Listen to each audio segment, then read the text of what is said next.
Program ini menambah beban guru karena mereka harus terlibat langsung dalam proses pembagian makanan, menghitung jumlah paket, hingga memastikan pembagian wadah makanan.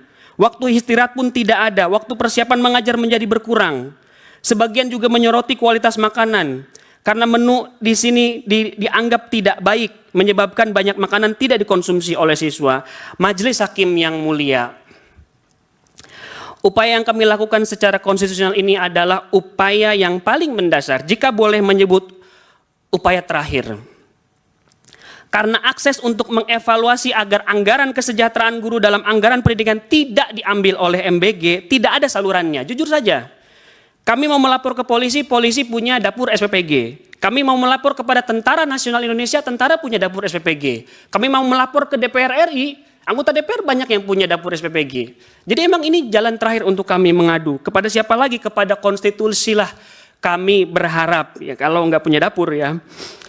Majelis Hakim yang mulia, saya sadar kedudukan saya sebagai saksi, saya menyaksikan, melihat, membaca, menerima laporan-laporan dari para guru.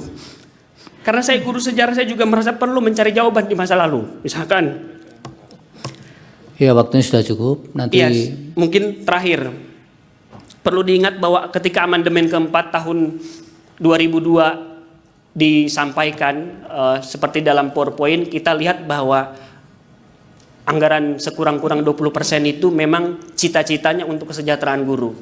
Jadi kami berharap ini memang untuk guru dan tidak semestinya diambil oleh MBG. Sebelum saya tutup majelis yang terhormat,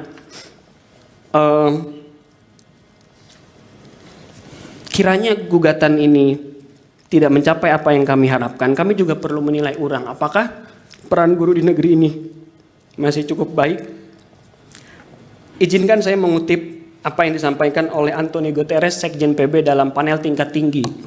Jika ini memang adalah konstitusi yang baik, di tengah periode perubahan dramatis seperti krisis iklim dan perubahan revolusi digital dan meningkatnya kesenjangan, kita semua harus mendukung guru sebagaimana guru mendukung kita semua. Sekali lagi Majelis Hakim, kami para guru di sini hadir untuk memberikan peringatan dan kesaksian bahwa kita sudah sampai kepada masa kebodohan merajalela. Ketika MBG dibela, keracunan dianggap biasa, mempertontonkan keserakahan dan membiarkan negeri ini dalam malapetaka. Saya bersaksi siapapun yang merampok anggaran pendidikan di dunia di penjara, di akhirat dia masuk neraka. Cukup sekian dari saya, Iman Janatul Hairi.